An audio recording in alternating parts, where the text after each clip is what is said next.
Estoy llegando a la pequeña villa o pueblo de Stamford Bridge, a solamente 15 minutos de la ciudad o las murallas medievales de York. En el año 1066, en este lugar tan lindo, se libró una batalla tan importante que marcó grandes cambios en la historia de Inglaterra. Y al decir grandes cambios, incluso me quedo un poco corto, porque esos cambios marcarían el fin de una era y el inicio de otra época. En estos campos, el 25 de septiembre del año 1066, se libró la batalla de Stamford Bridge. El rey Haroldo II de Inglaterra, se quitaría de encima la amenaza vikinga y de otra gente que aspiraba al trono.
En enero de 1066, el rey Eduardo el Confesor había muerto.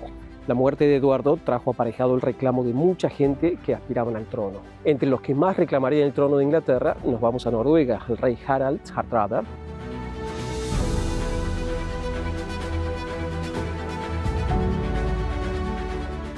300 barcos pasando por las Shetland, las Islas Orcadas al norte de Escocia, recibiendo más apoyo de otros aliados, logra llegar hasta la desembocadura del río Ouse, que es el río que pasa por York, sobre el Mar del Norte. Se le suman tropas que venían desde el continente, desde Flanders, Bélgica. Tostig, hermano de Harold, hace alianza con el rey de Noruega. Estimados 8.000, 9.000 soldados venían a Inglaterra para ayudar a Harald a hacerse de la corona de Inglaterra.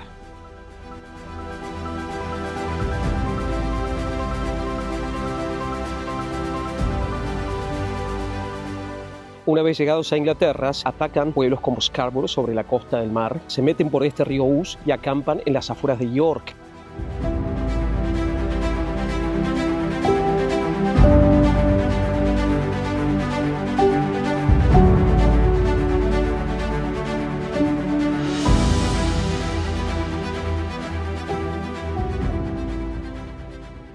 Esto no se seca más. Tengo que bajar hasta una granja que hay acá abajo, cruzar este valle e irme del otro lado. Qué barro que hay. Desde octubre que esto está así. Incluso ha estado peor.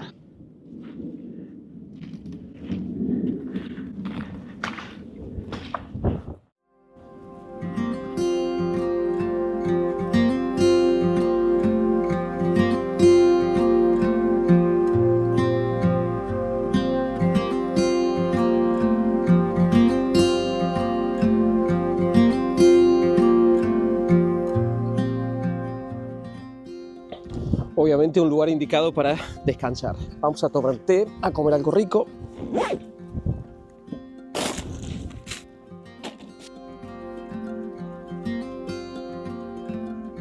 Qué lugares, qué paz que hay. Tostig Godwinson, hermano de Harold, se peleó con el hermano. A Tostig se le quitan los títulos, tuvo que exiliarse, se fue a Flanders, Bélgica, y conseguiría el apoyo cuando él va a Noruega y habla con Harald.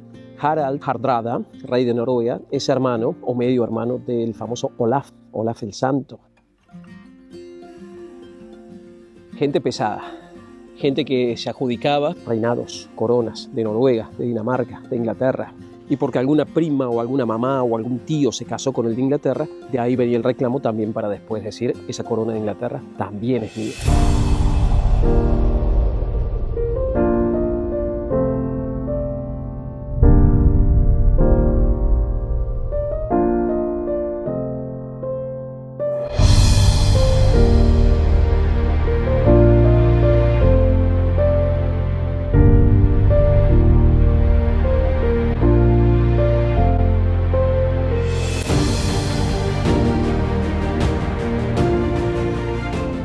Unos días antes de la batalla de Stamford Bridge, en Fulford, un barrio de York, hoy en día 15 minutos caminando del centro, se dio un primer avance en el conflicto entre el rey de Noruega y estos ingleses. Porque dos ingleses nobles, dos hermanos, Morcar y Edwin, salieron de York y ahí se libró el 20 de septiembre del 66 la gran batalla de Fulford, en la que pierden. Estos ingleses perdieron. Harald, mucho más fuerte, su gente, frescos, logran derrotar a los locales. Edwin y Morcar tienen que volver a York y se firma una tregua y Harald impone la condición de que le tienen que dar todo el apoyo para su reclamo al trono de Inglaterra.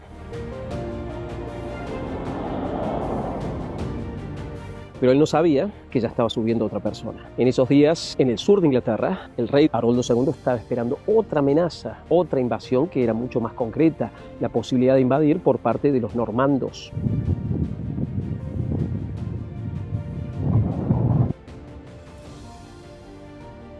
Cuando Haroldo de Inglaterra se entera de que este noruego estaba derrotando a sus aliados acá en el norte de Inglaterra, subió volando.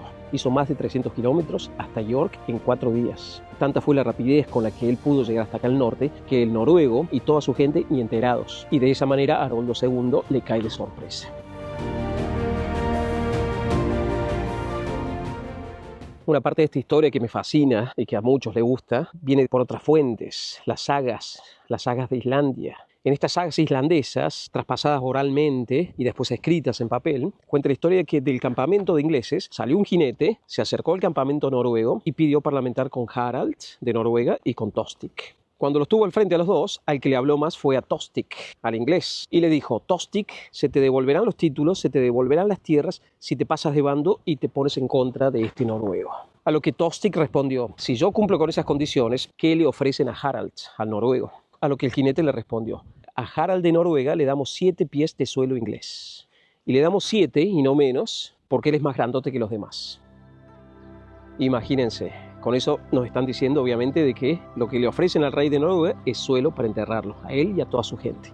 Dicho esto, el jinete se montó al caballo, dijo bye bye y se fue a su campamento. Imagínense a Tostig y a Harald de Noruega mirándose. Sobre todo a Harald, que no participó de la charla. Y Harald, que quedó impresionado por la seguridad, la confianza con la que vino este jinete, le preguntó a Tostig quién era ese. A lo que Tostig le respondió: ese tipo que acaba de venir se llama Harold, es mi hermano y es el rey de Inglaterra.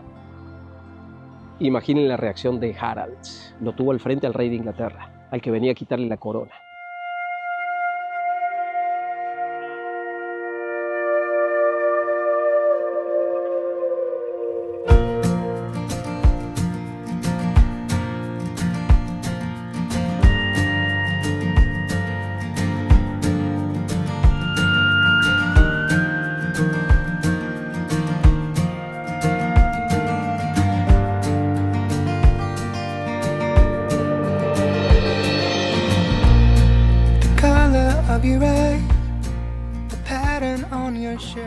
La batalla duró casi todo el día. 2 muertos muy importantes: Harald de Noruega, una flecha en la tráquea, y un poco más tarde Tostig. Las tropas desbandadas, casi aniquiladas. Fueron horas de masacre por parte de los ingleses. Lograron llegar algunos refuerzos que venían de la zona de donde estaban los barcos, a unos 10 kilómetros sobre el río Us, pero estas fuerzas también fueron desintegradas. Era tanto el desastre, tanto el desbande que había de soldados noruegos que buscaban irse hacia el este, volver hacia el río y tratar de escapar de Inglaterra. Tuvieron que rendirse. El rey Haroldo II le perdona la vida a los pocos que sobreviven y les dice: ustedes se van de acá con la condición de que no vuelvan nunca más y menos a reclamar el trono de Inglaterra.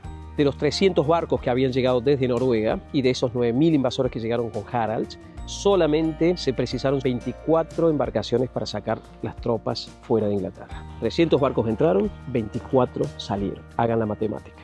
Hay mucha gente enterrada por ahí.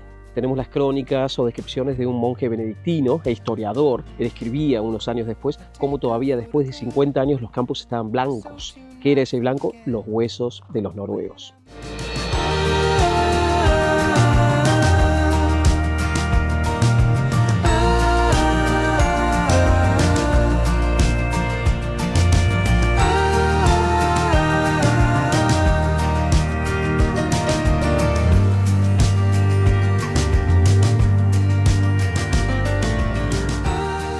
Esto es el 25 de septiembre. 3 días después, mientras el rey Haroldo estaba todavía en York, le llega la noticia de que en el sur de Inglaterra estaba desembarcando el duque de Normandía. Primero se agarra la cabeza y dice: tenemos que volar para el sur.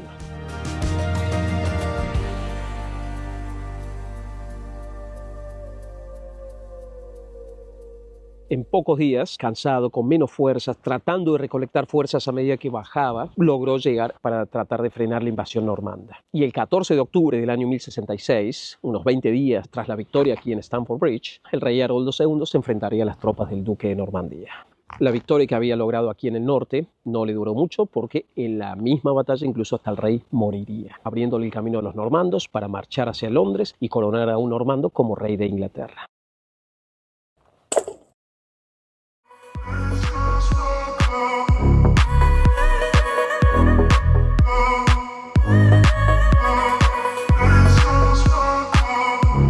Qué lindo.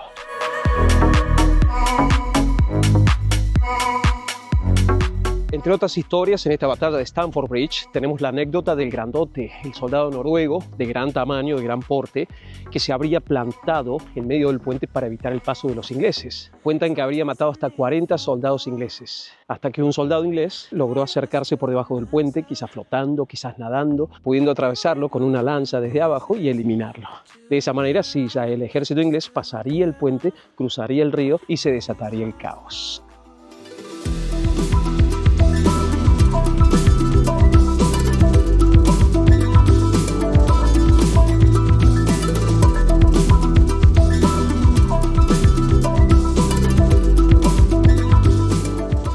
Más barro, batalla de Fulford, batalla de Stamford Bridge, 20 días más tarde, batalla de Hastings en Sussex, en el sur de Inglaterra, vikingos, ingleses, normandos, todos medios primos, peleándose por la corona. Los normandos llegan y la persona que lidera a estos normandos, 37 años tenía, se transforma en rey. Este joven se llama Guillermo o William y la historia lo conoce como Guillermo el Conquistador. Nos vemos en el próximo vídeo. Muchas gracias.